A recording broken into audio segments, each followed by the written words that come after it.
Sabi ni Ma'am Grace, it was a Manila International Film Festival.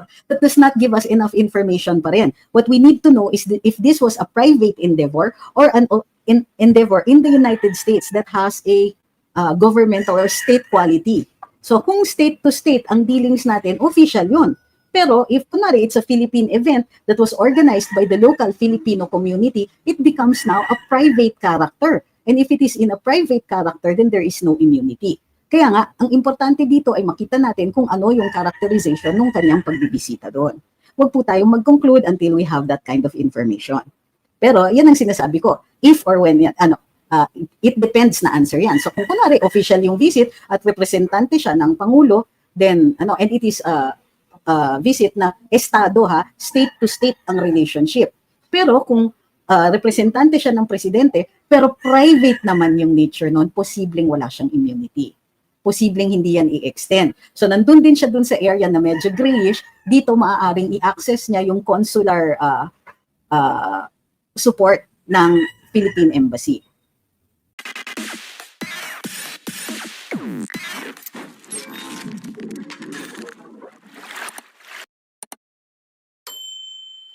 Ngayon, may dalawang kontrobersiya na rumaragsa sa social media ngayon. Unang-una na po ang paglalabas ng toxicology report doon sa pagkamatay ng heredero ng Rostans na korporasyon na si Pawi Tantoco.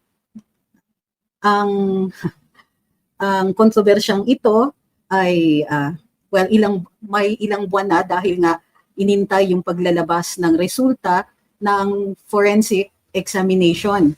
Lalong-lalo na yung toxicology report nga para ma-determine kung ano ang rason sa pagkapanaw ng naturang biktima. Posibleng may medyo technical ang ating diskusyon ngayon. Kung masyado pong technical, sabihan nyo lang ako para ma-limit ako sa mas layman's terms na magagamit. So, sa ngayon, maraming diskusyon ang nakikita natin sa iba't ibang plataforma ng social media tungkol sa mga controversial na termino. Halimbawa, ano nga ba ang accidental overdose? Nakikita po natin na binabanggit, mayroon po bang intentional? Opo, kasi it will go into the state of mind dun sa tao na nag-a-administer ng naturang bawal na gamot. Bukod pa dun, mayroon din pong mga diskusyon tungkol sa immunity. Dati, binabanggit lang natin ito in passing at ukol dun sa Vienna Convention on Diplomatic Relations. Bukod pa dyan, mayroon din pong kontrobersya tungkol doon sa mga nawawalang sabungero na di umano'y may mga buto na na-recover sa Taal Lake. Kung ito ba ay naaayon sa posibleng degradation o ito ba ay nagmumukha nga bang mga buto ng tao. So, hindi na po tayo magpapaligoy-ligoy pa, umpisahan na po natin ito. Pakisabi lang po kung nahirapan kayo dun sa mga kontrobersiya o dun sa mga termino na ginagamit natin. Para dun sa mga nanonood sa atin sa TikTok, kung kayo po ay gustong makakita ng visual aids, nandun po sa aming platform sa YouTube, Facebook at saka Rumble. Kung gusto niyo saglit na dun manood kasi mas madali. Makikita nyo yung slideshow presentation. Magandang hapon sa inyong lahat. Okay. Game na. Habang nagpupresenta kami, baka hindi ko pa makikita ang inyong mga katanungan, kaya hihingi po muna ako ng konting paumanhin. Natatalakayin po natin ang mga katanungan ninyo matapos ang ating presentasyon. Okay. Game. Ano ba ang accidental overdose? Ang mga definisyon dito ay tinitignan natin sa perspektibo ng mga law enforcer o mga alagad ng batas. Dahil itong toxicology report ay couched in the terms of an investigative report. Ibig sabihin, ito ay tungo doon sa criminal investigation. Tinitignan kung mayroon bang involvement o mayroong paglalabag sa batas dito o ito po ay purely accidental lang. So ano ang accidental overdose? It is the unintended and unforeseen ingestion or exposure to a drug or combination of substances in amounts that overwhelm the body's physiological capacity, leading to severe injury or death. Naku, pasensya na. May konting typo po yung ating presentasyon. Pasensya na po. Ang perspektiba na ito ay, katulad ng sinabi natin, tungo doon sa pag-iimbestiga, doon sa pagkamatay ni Mr. Pawi Tantoco. Ito po ay hindi formal na legal na termino na ginagamit sa mga hukuman o ginagamit sa mga batas sa Estados Unidos, ngunit ito ay ginagamit sa forensic, medical at investigative protocols ng US law enforcement agencies para mapagkaiba, ma-differentiate siya doon sa intentional na maaaring maging self-inflicted harm o kaya homicidal where may ibang tao na may sinasadyang mag-administer ng overdosing amounts tungo sa pagpapanaw ng biktima. So, ano ang tinatalakay dito? Kung bakit sinasabing accidental yung overdose? Ito ay dahil dinidetermine doon sa tinatawag na mens rea o intention. Intention ba nung nag-administer yung overdose? O kaya ito ba ay bunga ng hindi pamilyar doon sa proseso, hindi pamilyar doon sa mga substances na ginagamit, o talagang may konting recklessness na involved?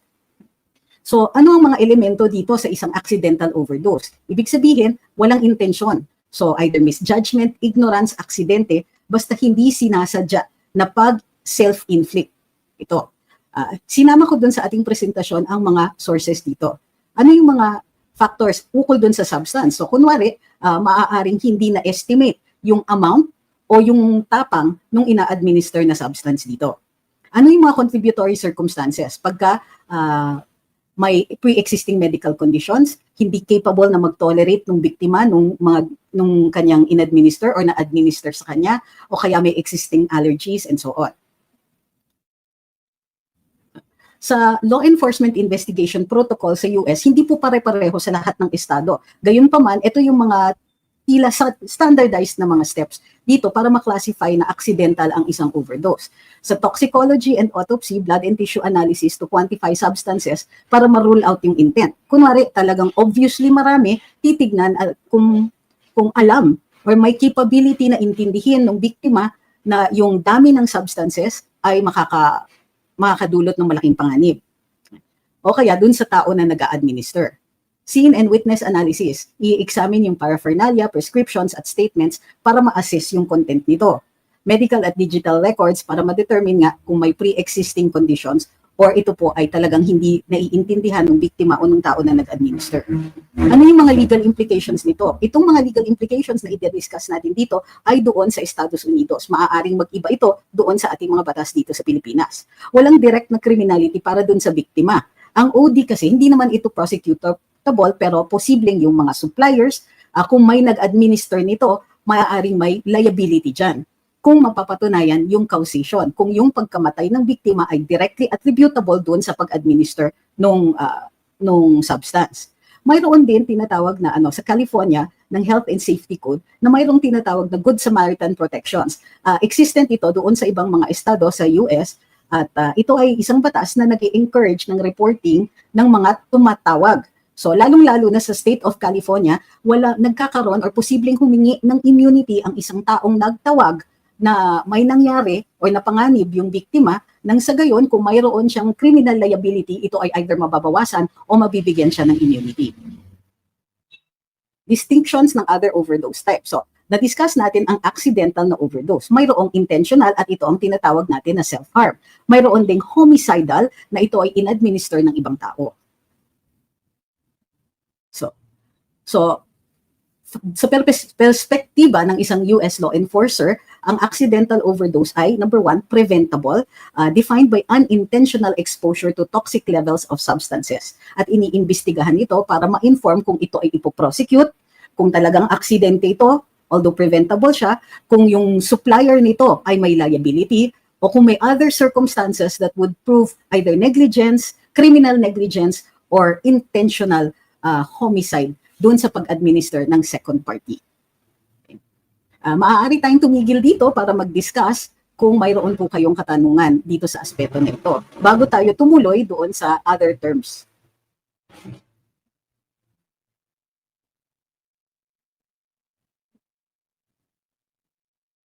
Okay, tinitignan ko po ang mga katanungan. Para doon sa nasa TikTok, huwag po kakalimutan, maaari po kayong magtanong, sinasagot naman po namin.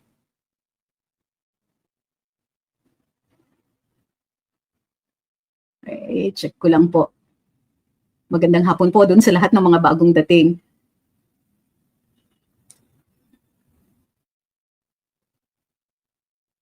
Sabi ni Ben Larga, in any case, that is an illegal drug use. Magdidepende yung criminal liability for use of illicit substances dun sa estado. So, it is possible na ito ay self-administered at hindi talaga niya, kumbaga, dahil sa kakulangan ng experience o kaya hindi talaga niya na-estimate yung effect ng amounts na ina-administer niya sa sarili niya o hindi siya aware o maybe even aware siya pero hindi niya na-estimate na kung ganong katindi yung magiging epekto nito sa kanyang mga pre-existing conditions. Sa ngayon, hindi ko pa nakikita ang liability doon sa illegal use doon sa LA kung saan nangyari yung insidente. Sabi ni Nicolito, involuntary manslaughter po ba ang kaso sa mga kasama sa sesyon? Ay, magdidepende po ito sa aksyon nila kung sila po ang nag-administer doon sa biktima.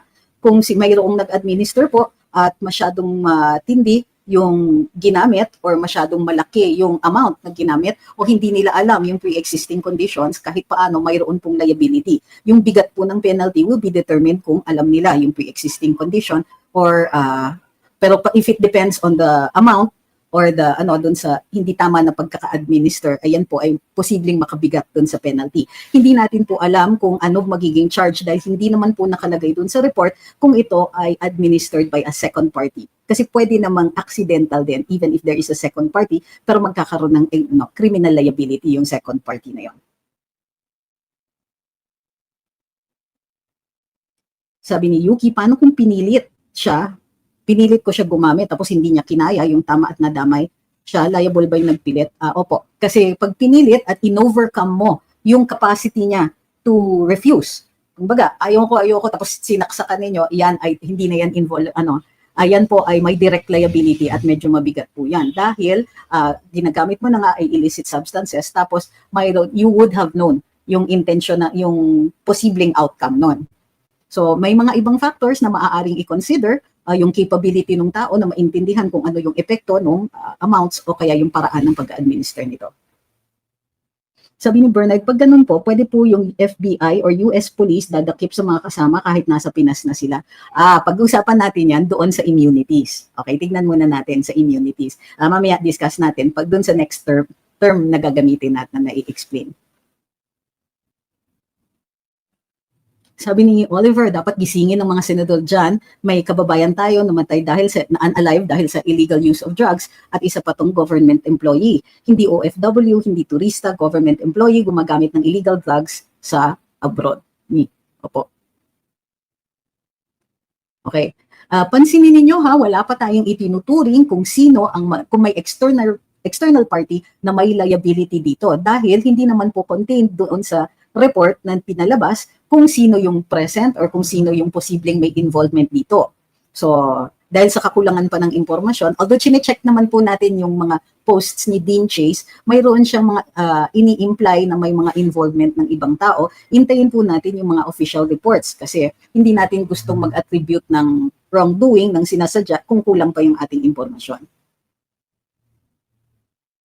Sabi ni Jerpy, do you think meron bang guts ang 20th Congress to open an investigation or hearing? Well, unang-una, hindi naman talaga nag-iimbestiga ang legislatura natin. They conduct inquiries in aid of legislation. They're not real hearings. Although, sa pagkakaintindi ko, nag-file po ng resolusyon si Senator Robin Padilla na imbestigahan itong pagpanaw ni Mr. Tantoco. Request ko lang po habang tayo'y nagdi-discuss na bigyan natin ng konting puwang na ang pamilya niya ay maaaring maapektuhan ng ating mga sinasabi. So, kumbaga, bigyan natin ng konting respeto ang pamilyang nagluluksa.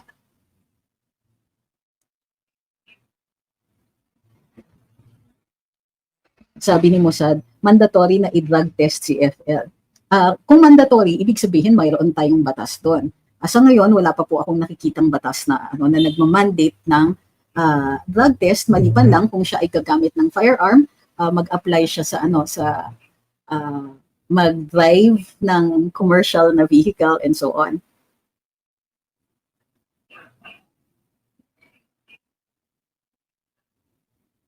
Sabi ni Tintin, meron po bang liability ang mga kasama? Depende po sa kanilang aksyon. So kung ano ang findings ng investigasyon ukol doon sa mga aksyon ng mga kasama.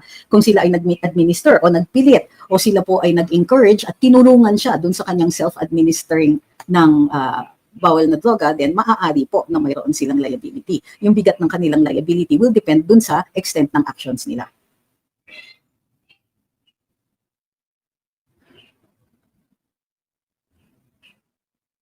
Sabi ni Ma'am Ana, wala nang ginawang matino ang administrasyon na ito kundi kalad ka rin ng Pilipinas, kahihiyan at kababuyan. Naintindihan ko po ang inyong perspektibo at saka nararamdaman, ma'am. Sabi ni Katkat, kung hindi sila nag-administer pero they pressured the victim, that will now be a dependent on the evidence. Ano? So, kung yung kanilang pagpa-pressure ay hindi siya makahindi talaga may moral pressure o kaya mayroong may feeling siya na manganganib siya, buhay niya, pamilya niya, reputasyon niya or something like that, it is possible may liability. So magdidepende din yung extent ng pressure na yun kung yung liability will be civil or criminal in nature.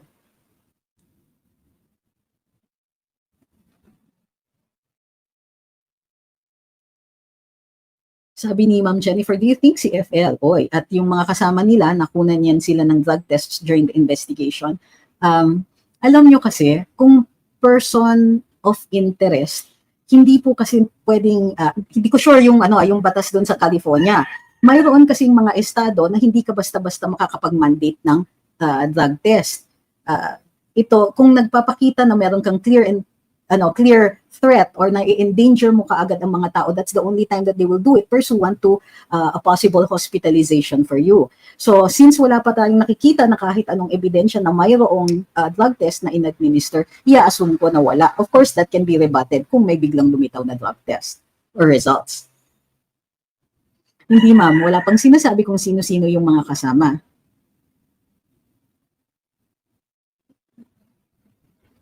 Sabi ni Alexis, ipapatawag ata sila, kaya may alibi si BBM na makikipag-usap daw siya kay President Trump as an alibi. Well, that's speculation on our part, pero that is also, si BBM hindi po pwedeng patawag. That will bring us to our next topic dito sa immunities.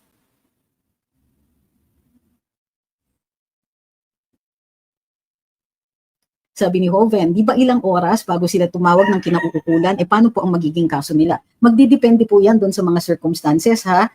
Kunwari, hindi sila talaga aware doon sa kondisyon ng tao, then posibleng hindi yan magiging factor sa liability nila. O kaya, kung aware naman sila at deliberately, hindi sila tumawag despite the symptoms or may condition na yung tao o nakikita ng naghihingalo, then that will determine, that will be a factor in determining their liability.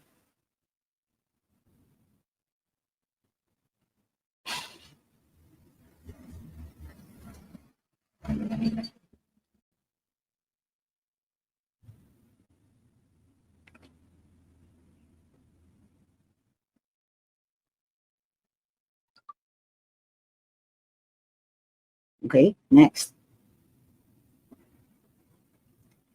Sabi ni Christmas, Ben? Christmas.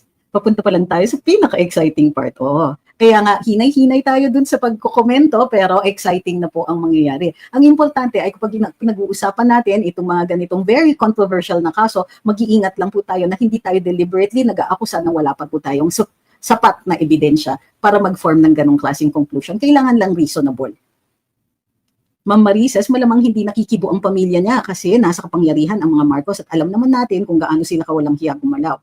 Well, ang tingin ko dyan, ang mahalaga ay yung pag-preserve ng ebidensya at para ma-preserve din yung possibility na makapagkaso sila.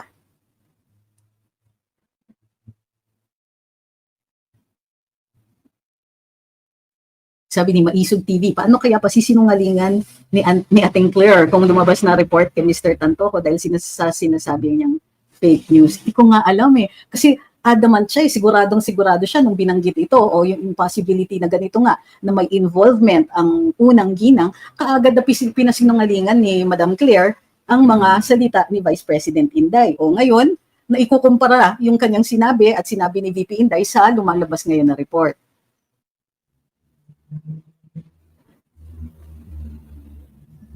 Sabi ni Ponyos, I asked AI to pretend as an investigator regarding the police observation of the crime. AI suggests to focus investigation on negligence and trying to cover up the crime if may PSG na involved. Oh, that's very interesting, ha? Pero when we talk about immunities, magiging mahalaga kung sakasakaling tumungo doon yung investigasyon. Sabi ni Ma'am Sena, ilalabas ba ng US ang names ng mga kakasuhan? How soon? Kung kakasuhan, ilalabas yung mga pangalan. Pero sa ngayon, open investigation pa siya. Ibig sabihin, hindi pa po tapos ang pagsusuri o pag-iimbestiga, pagtitingin kung mayroon pang ebidensya na magtuturo sa mga liabilities ng ibang taong mga nandun. Hindi pa po buo, kumbaga, ang storya. So far, ang lumalabas pa lang ay toxicology report kung ano ang naging direct cause of death ng biktima. So, titignan pa yung mga ibang circumstances. O kaya, kung mayroon ng investigasyon doon, ay titignan nila kung magagawa, mabubuo nila yung kwento ng krimen na ito. At kung ito ay prosecutable. So, usually, pag ganyan, ang nagde-determine ay yung state's attorney or yung attorney, yung prosecuting attorney na on the government side.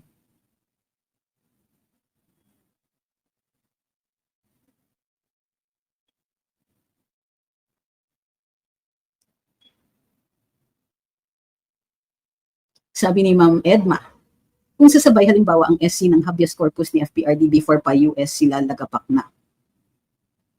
Pwede. Pero ang liabilities, dun sa habeas corpus po kasi, ang pinakamahalaga doon ay yung determinasyon ng Korte Suprema kung tama na itinurn over natin ang ating dating Pangulo. Kung sakasakali, kahit hindi makaka-issue ng writ ang Korte Suprema, yung determinasyon nila na mali yung ginawa ng mga state forces, yung PNP at yung consular officer or ambassador na involved at iba pang mga kasama, pag na-determine yung kanilang wrongdoing, kumbaga, maaaring sumulong yung kaso na nandoon sa ombudsman. Makaka-apekto yon towards prosecution. Sabi ni Raymond, let's all be circumspect at this point. Everything is speculation. Be wary of people monitoring the chat. Be wary, yes, but you're also entitled to free speech. Kung ang mga tao ay public, have public personas or are public figures, then you can speak about them. Huwag lang po tayong mag-attribute ng wrongdoing kaagad nang wala tayong iba-back up doon o wala kang basis for your reasonable conclusion. Sabi ni Tatay, isn't it weird to label the resulting demise of someone using a prohibited substance to be accidental? Actually, no, because hindi po lahat ng paggagamit ng pinagbabawal na mga substances ay nagiging ganon, ay pumapanaw yung gumagamit. Kaya, yun po, they're using, yun nga, mens rea ang determining factor. May intention ba o wala? Kung walang intention na mapahamak yung tao to that extent, accidental. Jomel Tuason says, nagsalita na po ang court about impeachment. Sir, unang-una na-discuss na po namin yan. Pangalawa, medyo out of topic pa siya. Pero kung gusto niyo talakayin yan, pag natapos po tayo sa pagtatalakay dito sa iba nating mga terms.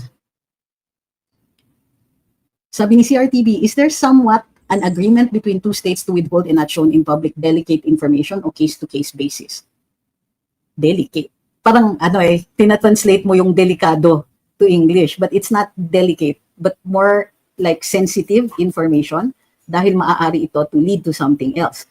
Is there somewhat of an agreement? Hindi tayo sigurado dyan, pero usually, pagka may foreigners involved at may katungkulan, usually, mayroong ding kaakibat na respeto na maaaring ilaan ng law enforcers para dun sa mga taong yon. Gayon pa man, it's not a hard and fast rule. So, posible na may kasunduan. Pero hindi pa siguro umaangat dun sa level ng Estado, posibleng dun sa law enforcement agency pa lang.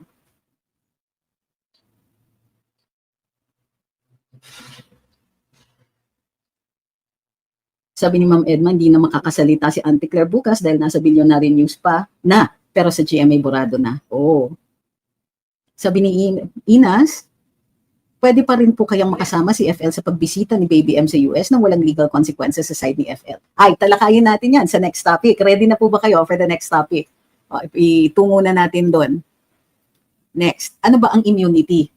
The immunities from criminal suit available to the immediate family of a foreign head of state visiting the United States are rooted in customary law, customary international law, and treaties such as the Vienna Convention on Diplomatic Relations, kasama na din ang US domestic law, including yung Domestic Relations Act ng US. Itong mga immunity na to ay designed to facilitate international relations by ensuring that representatives of foreign states can perform their duties without fear of harassment or interference. Ito din po ay isang manifestation ng soberanya. Kung ikaw ay kumakatawan ng ibang bansa o kaya bahagi ka ng pamilya ng kumakatawan na yon, mayroon talagang mga immunities para hindi magamit yon nung bansa kung nasaan yung diplomat na yon o head of state na yon na ma-blackmail kayo o maharas.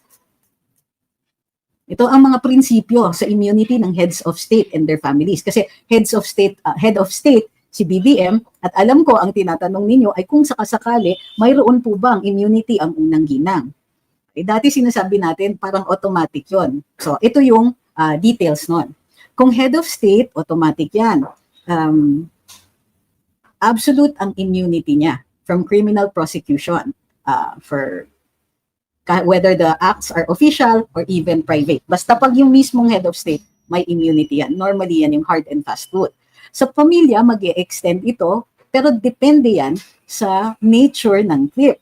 So kung kunwari, official or state visit, at kasama ang pamilya, bahagi sila ng official delegation, sila po ay entitled sa immunity. So halimbawa, pumunta kami on a visit, pumunta kami ng New York noong 2022 para ang Pangulo ay magsalita sa UN, sa United Nations. Kasama si Congressman Sandro Marcos. Although miyembro siya ng pamilya, in this capacity as well as a congressman, naging part siya ng official delegation and he would have been entitled to immunities. So ang US, partido din sila o ginagamit din nila ang mga prinsipyo na nandun sa Vienna Convention on Diplomatic Relations. Mayroon silang batas na tinatawag na Diplomatic Relations Act at pareho po halos yung mga provision nito. Ang criminal immunity, ibig sabihin nito, ang individual ay hindi maaaring maaresto, ma-detain o ma-prosecute nang walang consent yung Estado. Posible ang mga civil suits, okay? In limited cases, katulad ng mga commercial activities, kung mayroon silang negosyo na inaatupag doon, katulad ng o kaya bumibili sila ng lupa. Maaari, tandaan na i-waive ang mga immunity na ito dahil hindi sila nag-a-apply, can be waived. Okay, so nasa sa Pilipinas, kung head of state o pamilya ng head of state ang nandun, tapos official visit, maaari din natin i-waive. So halimbawa, worried tayo dun sa implications sa diplomatic or sa relations natin with the United States, worried tayo sa trade relations, maaaring i-negotiate yon na o sige, i-waive namin dito yung immunity namin from an investigation, pero hanggang dito lang, para hindi maapektuhan ang pagpataw ng additional taxes. Apparently, hindi yan yung nangyari dito sa atin. So, anong difference? Pag official visit, immunity from for the head of state, absolute criminal immunity for all acts, official or private, during the visit. Okay? May kaso na yan dati sa International Court of Justice. Immunity for immediate family.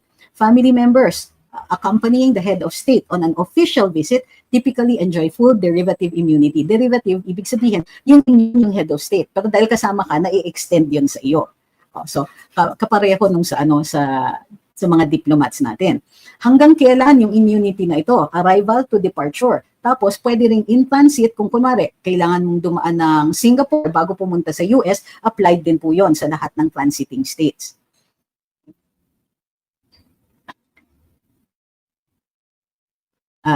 Anong mga limitasyon? Immunity does not cover pre-existing warrants or non-official acts before or after the visit. The US may declare a family member persona non grata and expel them without prosecution.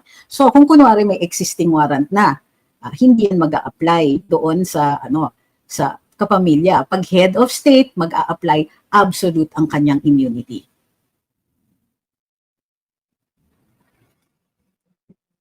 Pag personal yung visits, even on personal visits, ang immunity ng head of state ay absolute. Sitting head of state retains significant immunity under customary law, but usually it is limited to official visits. So nagkakaroon yan ng gray area pagdating dun sa pre-existing warrants. For purely private acts. So kung kunwari personal crime, ano yung mga personal crimes? Ito yung mga SA and so on. US courts often extend de facto absolute immunity to avoid diplomatic incidents, as seen in the ex parte Republic of Peru na kaso noong 1943. Okay? Bihira ang arrest ng isa-isang head of state dahil makakakos ito ng international incident na posibleng mahirap atrasan. So maraming maaapektuhan yan, including our trade relations. including halimbawa dito sa Pilipinas, yung mga defense agreements natin with the United States, Australia, Japan. So, yung immediate family naman, paano yun? Family members on personal visits have little to no automatic immunity from criminal suit. Take note, the word is automatic. So, walang derivative immunity. So, kung hindi official yung visit, hindi pursuant to an official activity, hindi sila immune, pwede silang maaresto, pwede silang ma-prosecute, pwede silang i-detain, pwede silang imbestigahan. Ano yung potential protections? Limited consular access. Ibig sabihin, pwedeng pumasok dito yung embassy para protektahan at i-invoke yung mga possible immunities, or pwede nilang i-manifest doon sa mga investigador na yung visit, although it looks personal, is actually official in nature. So yung characterization as to whether the trip is official or not can be assisted tayo by the consular offices in characterizing that. So personal visits do not engage state representation. So immunities are not extended to prevent the interference with diplomacy. Pero pagka mga anak ng diplomats, anytime yun. Usually basta active service pa yung diplomat para to prevent nga harassment. So ano yung duration? Kung may limited protection, o halimbawa official yung visit ng immediate family member at nandun siya to represent the head of state, doon, maaaring i-characterize ito na representative yung kanyang pagpunta doon, at actually she or he is there in the stead of the head of state. Pero kung kunwari, shopping o nag-aaral doon, walang official status, full ang criminal liability. So ang example dyan, noong 2013, may Saudi princess na chinarge of human trafficking, kahit siya po ay anak ng head of state. Down. Okay. So, anong mga key considerations and exceptions? Waiver. So, pwedeng mag-waive ang state, magiging liable yung family. US enforcement, yung State Department po ang magsa-certify ng immunity status, pero dito maaaring makipag-usap ang ating mga consular authorities. Speaking could lead to agreements, pero normally sa US, they like to stick with the law. Reciprocity. So, dapat mutual treatment. Kung ano ang plato, dapat natin sa US officials, ganun din, dapat ang plato nila sa atin. So, but that doesn't always happen. Evolving norms. So, yung mga recent trends, katulad ng UN Convention on Jurisdictional Immunities noong 2004 na pinasa ito, hindi pa po ito enforced. Pero kung sakasakaling enforced, maaaring malimit yung personal immunities even further. Okay. Alright, next. So, abs. So, in summary, immediate family members of foreign heads of state enjoy robust immunities from criminal suit during official US visits. Ito ay derivative dahil head of state yung kasama nila, sinasamahan nila.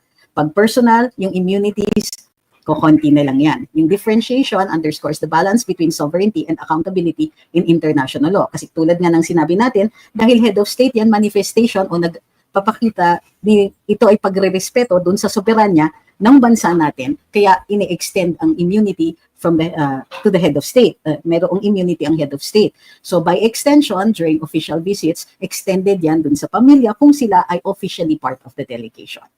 Okay.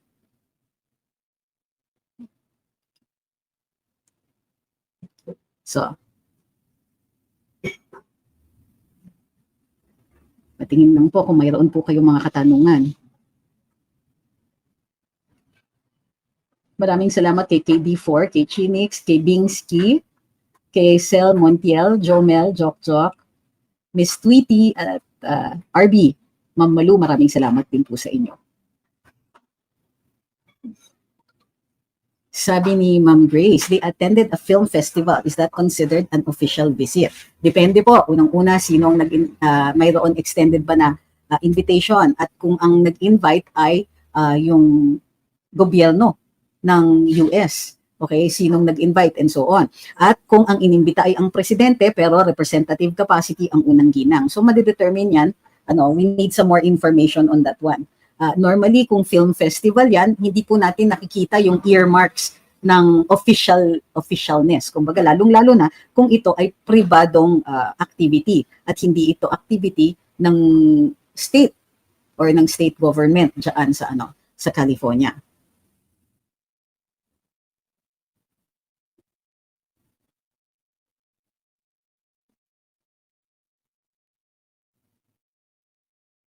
Sabi ni The Prep Me, mas madali sana ang investigasyon if mag-cooperate ang Tantoco family, but I'm sure hirap on their part also with this admin. Cooperate with whom?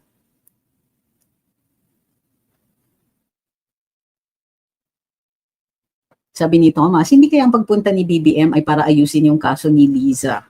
Well, unang-una, hindi pa natin alam kung may kaso ang unang ginang. Pero, natural, kung hindi ko pa po kasi wala akong nakikita pa kasing ebidensya. Pero, pare-pareho tayo ng iniisip. Posible po yun, except that I cannot substantiate it yet. Dahil nga officially toxicology report pa lang po ang nilalabas. Sana nga po yung access ni Dean Chase maisa publiko na. Pag yan ay naisa publiko, mas marami tayong madito na conclusions.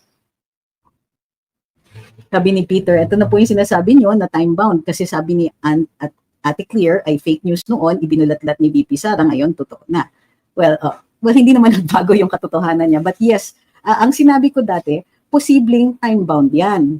Kasi dinedetermine halimbawa ng scientific discoveries. So at a certain point, yung knowledge natin of certain phenomenon limitado, later on mas marami na tayong alam. So yung case nga ni Galileo is he was ahead of his time. Yung Catholic Church was not. Kaya nga natatawa ako doon sa yung sinasabi ng Kongreso doon sa report ni Congressman Barbers, sinasabi niya na may difference naman daw between the vloggers and Galileo, who is a scientific genius.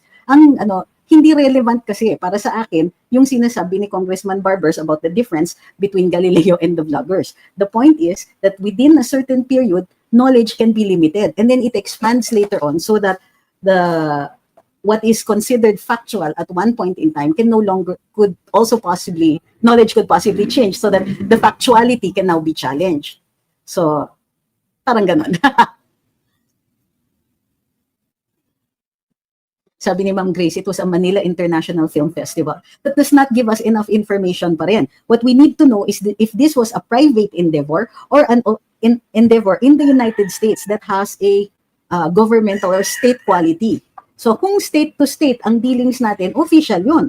Pero if kunwari it's a Philippine event that was organized by the local Filipino community, it becomes now a private character. And if it is in a private character, then there is no immunity. Kaya nga, ang importante dito ay makita natin kung ano yung characterization ng kanyang pagbibisita doon.